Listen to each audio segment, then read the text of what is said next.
Body বানানোর ইচ্ছা আছে কিন্তু জিমে যাওয়ার সময় নেই, বাড়িতেই এই চেস্ট ওয়ার্কআউটগুলো ফলো করতে পারেন। তা আপনার চেস্টকে চওড়া ও শক্তিশালী করার জন্য এই রুটিনগুলো ফলো করতে পারেন। মাত্র 4টে স্টেপ দেখাবো পুশ আপে, এই রুটিনগুলো ফলো করলে আপনার চেস্টও এমন হয়ে যাবে। এবার white push up. White push up 20টা কি 30টা র্যাপ করতে পারেন।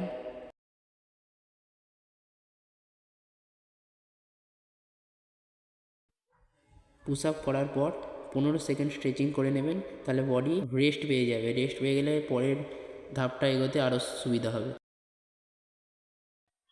এবার ইনক্লাইন পুশ আপ লোয়ার চেস্টের জন্যে, লোয়ার চেস্টকে শক্ত ও মজবুত করে। এটাও সেই আগের মতন 20টা কি 30টা র্যাপ মারতে হবে।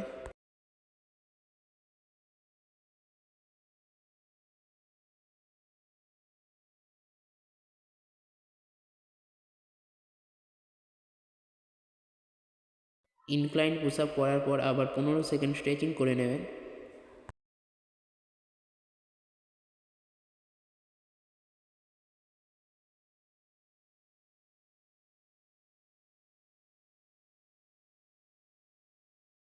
এবার ডিক্লাইন পুশ আপ, এটা আপার চেস্টের জন্যে। আপার চেস্টের জন্যে এটা সবথেকে ভালো ওয়ার্কআউট, ডিক্লাইন পুশ আপ। ভিডিওটা লাস্ট পর্যন্ত দেখবেন, লাস্টে একটা ছোট্ট টিপস দেবো যেটা আপনার বডি বানাতে সাহায্য করবে।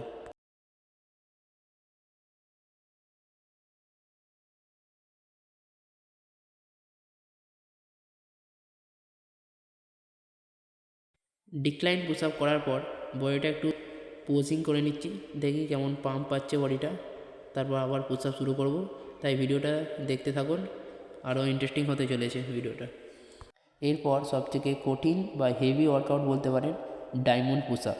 এটা আপনারা 20 থেকে 25টা করলেই যথেষ্ট, কারণ এটা বেশি করা যায় না। আর কারা কারা এই পুশ আপটা বেশি করতে পারেন কমেন্টে জানাবেন। ভিডিওটা যদি ভালো লাগে তাহলে লাইক কমেন্ট শেয়ার করতে ভুলবেন না।